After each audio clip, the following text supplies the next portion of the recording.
A couple of months before I was ordained, I remember I was in the store, just picking up a few things, come around the corner, and like most of the time when I go to the store in South Louisiana, I ran into somebody that I recognized.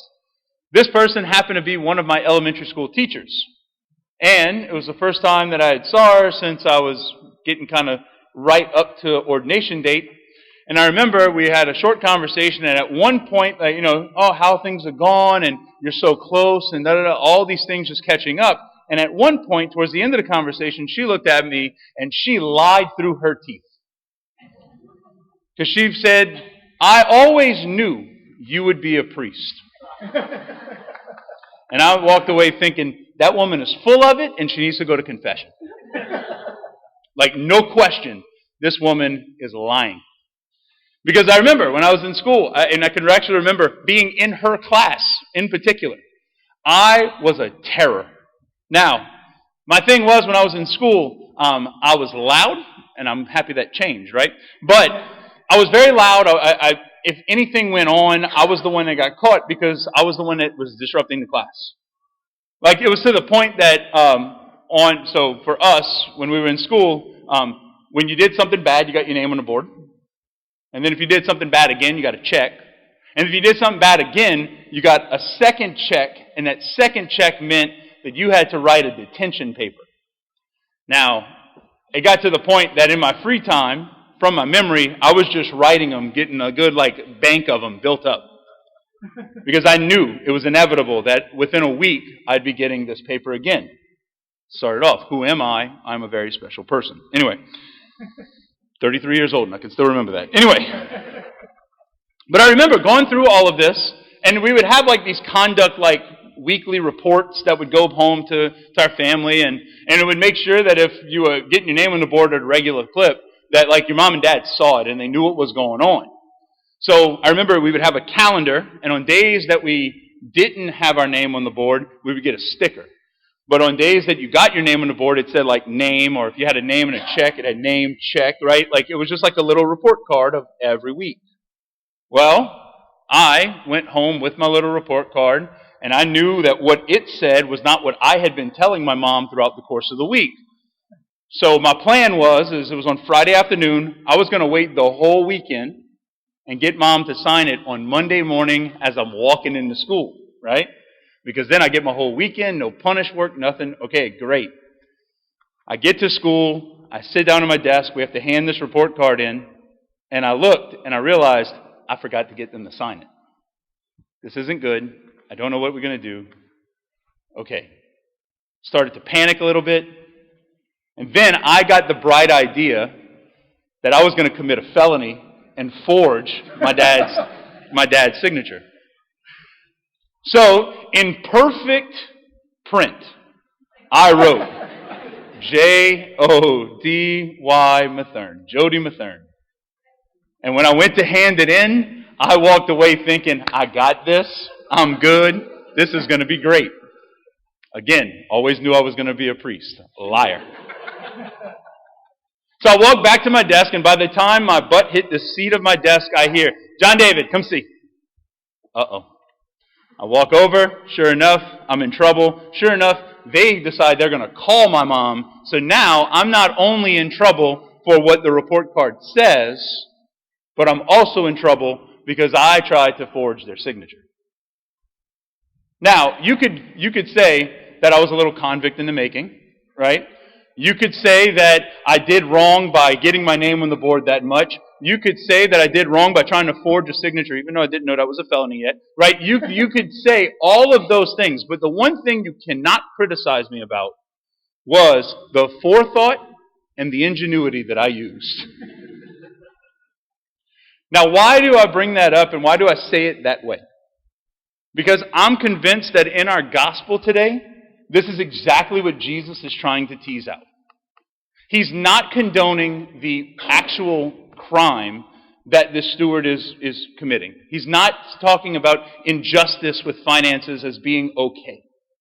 But what he is saying is that he at least is creative. And I think if we're honest with ourselves, and as we break open this gospel tonight, that it could actually mean something for the way we approach our life as a Christian. So let's look at what's going on here. There's a rich man, and he essentially has a steward that is in charge of his finances. He's his financial advisor. He's the one that makes sure all his accounts are good. He's the one that makes sure that people that owe him stuff are paying in a proper time, right? Like, he's the one that's in charge of the books. And the steward sees that he's not very good at his job, so he says, look, give me my accounts, go collect all the information, go give me all of the stuff that you have, give me my accounts, you're out. You're fired. So this steward has a panic moment. Kind of like a second grader sitting in his desk and not having a signature, right? And he says, what am I going to do? Because I'm too proud to beg. I'm not going to be poor. I'm not going to be destitute. And I'm too weak to dig. I'm not going to do physical labor. But I need to kind of hedge my bets. I need to make sure that I'm taken care of. What do I do? So he comes up with the bright idea that he's going to ingratiate himself into the good graces of some of his master, the rich man's people, like the ones that owe him stuff, the debtors. So he says, great, I'm going to bring in 2 of them. How much oil do you owe? 100 measures. Great. Here, I'm going to give you a little discount. Just remember, I did this for you, so when I lose my job, help me out. In the same way, 100 cores of wheat. Look, write one for 80. So when I lose my job, you can take care of me, okay? Cool? Great. Got it. Now, in most of the parables that we hear, there's usually something that's a twist, something that doesn't quite make sense. And it's usually the crux of what we're actually learning from the parable. After this dishonest steward does this, after this crooked financial advisor does this, what do we hear? And the master commended that dishonest steward for acting prudently.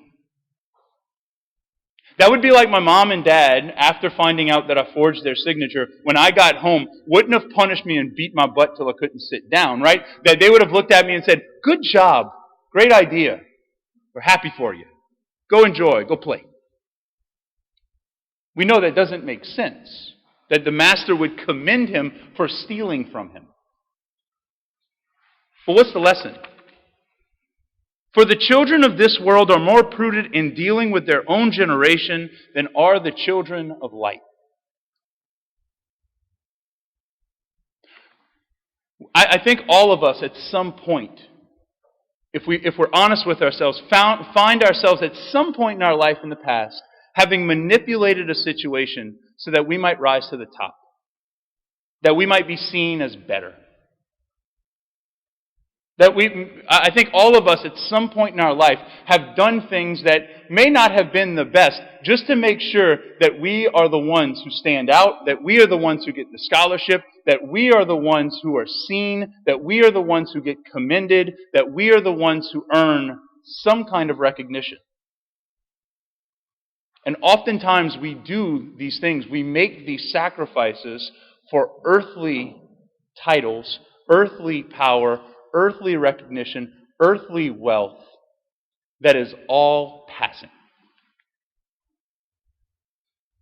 Be willing to beg, borrow, steal, or deal for earthly things that are passing and in 100 years will be utterly useless. I think oftentimes we can find ourselves being willing to go through extreme measures to accomplish things for this world. And yet, when it comes to our faith, a lot of times it's an afterthought. When it comes to the way in which we live, according to gospel values, it could be something that we just react to. Or we think about when we need something. We think about when a diagnosis comes down. Or we think about whenever a marriage is on the rocks. Or I need an A on a test.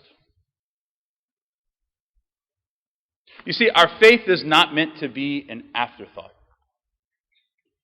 And if we're willing to go through amazing measures for material wealth or recognition, for earthly wealth and recognition, then should we not be willing to sacrifice and to strive after the high bar that is our faith?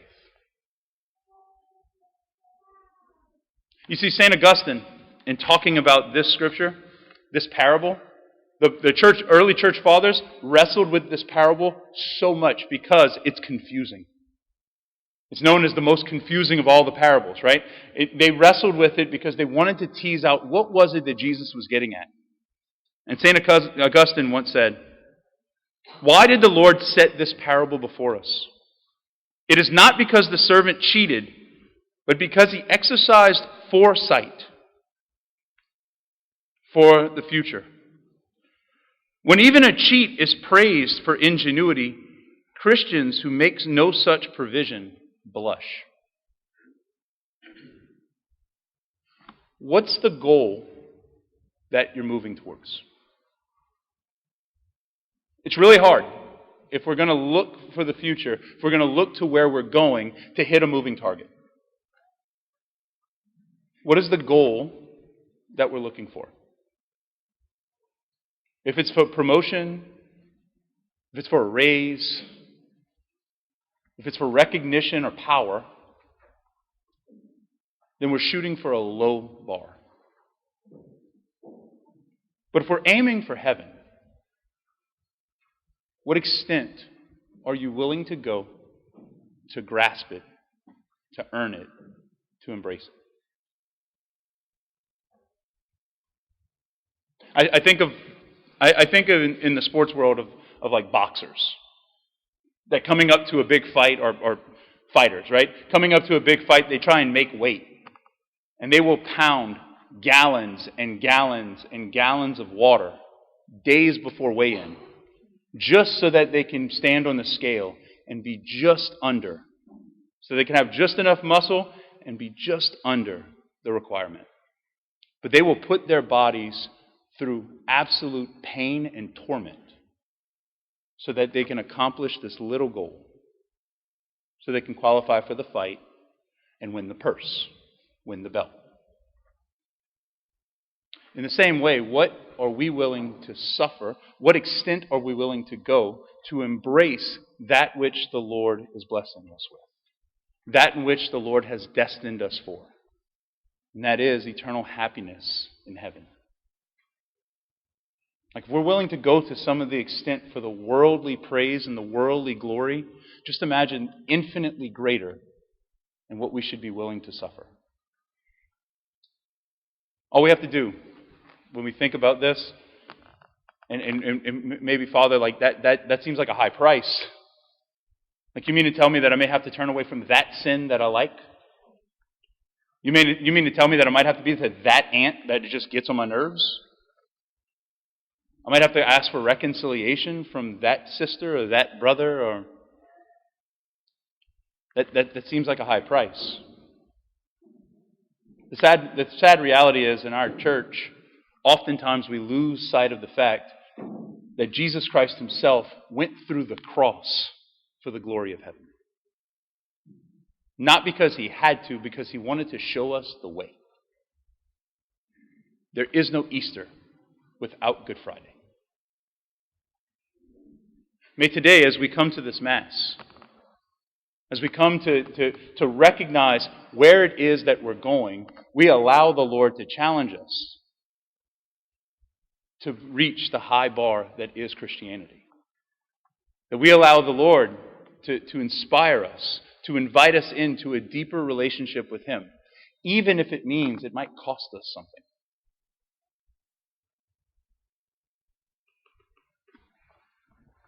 The people of this world are so much more cunning and shrewd when it comes to earthly things than we Christians are when it comes to an infinitely greater prize. May today, as we come to this Mass, we be inspired to be as shrewd as serpents, as innocent as doves, but ultimately to reach out and to grasp that which the Lord is offering.